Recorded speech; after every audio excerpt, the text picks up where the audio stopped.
नमस्कार, आप देख रहे हैं जन की आवाज न्यूज। मैं हूं राजदीप गोस्वामी।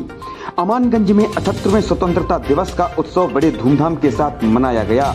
नगर परिषद के गांधी चौक में आयोजित मुख्य समारोह में नगर परिषद अध्यक्ष ने ध्वजारोहण किया, जबकि शासकीय कन्या स्कूल की छात्राओं ने राष्ट्रगान और देशभक्त के गीतों की भव्य प्रस्तुति दी। सुबह 8 बजे नगर के गांधी चौक में ध्वजारोहण किया गया। नगर परिषद अध्यक्ष सारिका खटीक ने तिरंगा फहराया, जिसके बाद स्कूल की छात्राओं ने राष्ट्रगान गाया और देशभक्ति के गीतों का प्रदर्शन किया। इस अवसर पर देश की अखंडता को बनाए रखने के संकल्प के साथ समारोह की शुरुआत की गई। सभी विद्यालयों के छात्राओं ने सुंदर गीत प्रस्तुत किए एवं स्वतंत्रता दिवस समारोह का समा बांधा। कार्यक्रम के दौरान मुख्यमंत्री संदेश का वाचन किया गया। उपस्थित वरिष्ठ भाजपा नेता जयप्रकाश चतुर्वेदी, राजू चौबे, लल्लूलाल रावत ने नगर परिषद क्षेत्र में विकास संबंधित अपने विचार साझा किए। कार्यक्रम में बीजेपी के पूर्व पदाधिकारी, कार्यकर्ता एवं जनता जनार्दन मौजूद रही। देखते रहिए जन की आवाज न्यूज।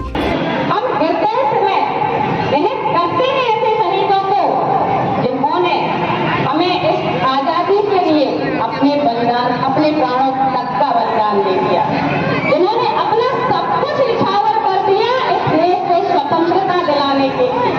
और मैं उन शहीदों को नमन करते हुए इतना ही कहूंगी कि हे महावीरों, मैं आपको सत नमन करती हूँ। हे महावीरों, मैं आपको सत नमन करती हूँ, आपकी गाथा का गुणगान करती हूँ। आपके ही बलिदानों से हमने यह तिथि पाई है। आज 15 अगस्त 1947 की शताब्दी मनाई।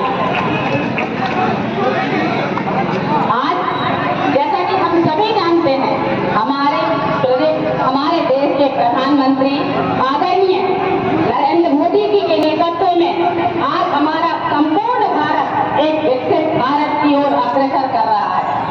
आज हमारे प्रदेश में प्रदेश के मुखिया हमारे मोहन यादव जी, जैसा कि भारत का हृदय कहे जाने वाला हमारा मध्य प्रदेश, जिसके मुखिया हमारे मोहन यादव जी, जिनके नेतृत्व में आज विकसित मध्य प्रदेश, विकासशील मध्य प्रदेश की ओर आज अग्रसर हो रहा है।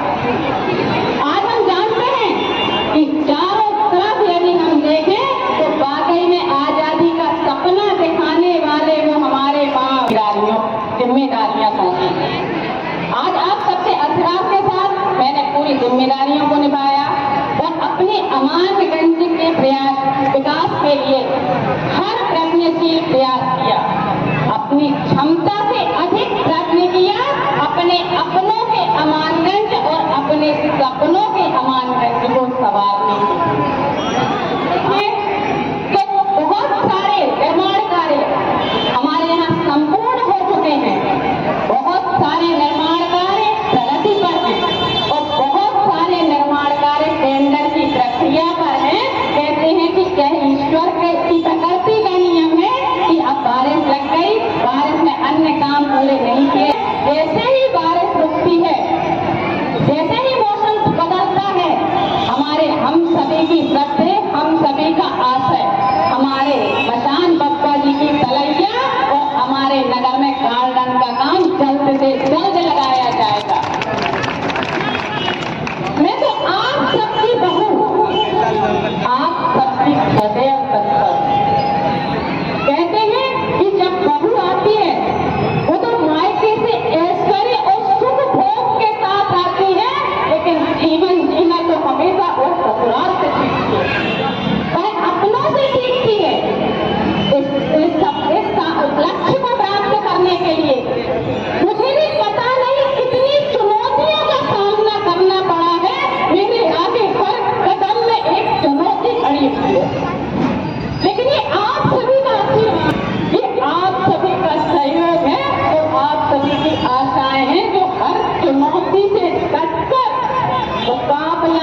सहयोग होगा।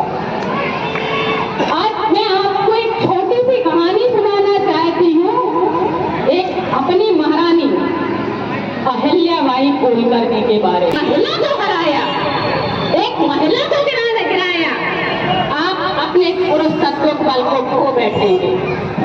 और यदि मैं धोखे से जीत भी गई, तब भी लोग आप पर ही उंगली उठाएंगे कि वाह, एक महिला से हार कर आए हैं, फिर जीने में क्या मतलब। तो मैं आपकी बहुत सदैव आपसे आशीर्वाद इसी का लेती रहूंगी। आज मैं अध्यक्ष हूँ, किसी पद पर हूँ, ये पद आपका दिया हुआ है, ये आपका ही आशीर्वाद है। लेकिन जब मैं पिता होकर आई थी और मेरे सिर पर एक पल्लू रखा गया था, तब मेरी माँ ने मुझे समझाया था कि बेटा, ये पल्लू कोई साधारण पल्लू नहीं है, अपनी तुम्हारी जिम्मेदारियों का हमेशा एहसास दिलाने वाला, ऐसा ये तुम्हारे सर पर एक वजन है, जिसको जब तुम सर पर जब रखोगी तो मुझे एहसास होता रहेगा कि तुम्हारी जिम्मेदारियां कम नहीं है। लेकिन ये नगर है, लोग कहते हैं कि मायका भाग्य से मिलता है और ससुराल सौभाग्य से मिलती है। मैं बड़ी सौभाग्यशाली महिला हूँ जिसे घर नहीं, परिवार नहीं, पूरे नगर का सहयोग मिला और पूरे नगर का आशीर्वाद मिला। और यही मेरा आत्मविश्वास मुझे अपने लक्ष्य तक आगे बढ़ाएगा, यही आप सबका आशीर्वाद, यही मेरी मेहनत होगी, यही मेरा संघर्ष होगा। और पद जब तक है तब भी मैं आपकी बहू हूँ, पद जिस दिन नहीं रहेगा तब भी मैं आपकी बहू रहूंगी और अपने कर्तव्यों के लिए हमेशा तत्पर रहूंगी। जय हिंद, जय भारत। 15 नंबर से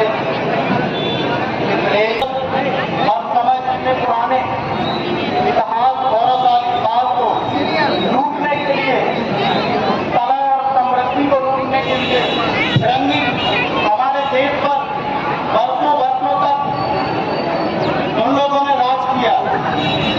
उनको हटाने के लिए हमारे देश के दीवाने इकट्ठे हुए। हमारे जाने के बाद आपका देश बिखर जाएगा, पर इतने बड़े लोकतंत्र के रूप में आज पूरा विश्व देख रहा है कि हमारा पूरा देश निखर रहा है।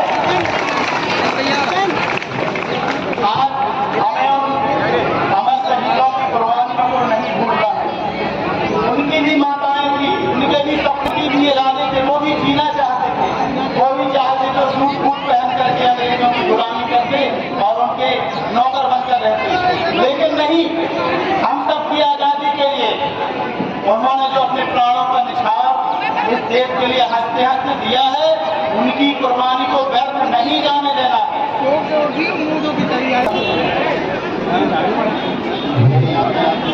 तेजी से आगे बढ़ना। आज देश की आजादी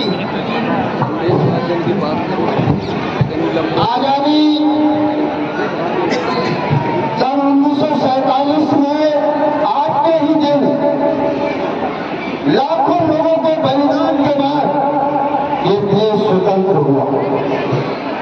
आज तेजी से देश आगे बढ़ रहा है। देश के प्रधानमंत्री नरेंद्र मोदी जी के नेतृत्व में आज दुनिया की तीसरी शक्ति के रूप में खड़ा हुआ है देश। आर्थिक रूप से संपन्न, आज तेजी से सारे दुनिया का नेतृत्व करने की दृष्टि से आज भारत आगे बढ़ रहा है। आज जो हमें लाखों लोगों ने जो कुर्बानियां देकर देश की स्वतंत्रता को आजाद करने का काम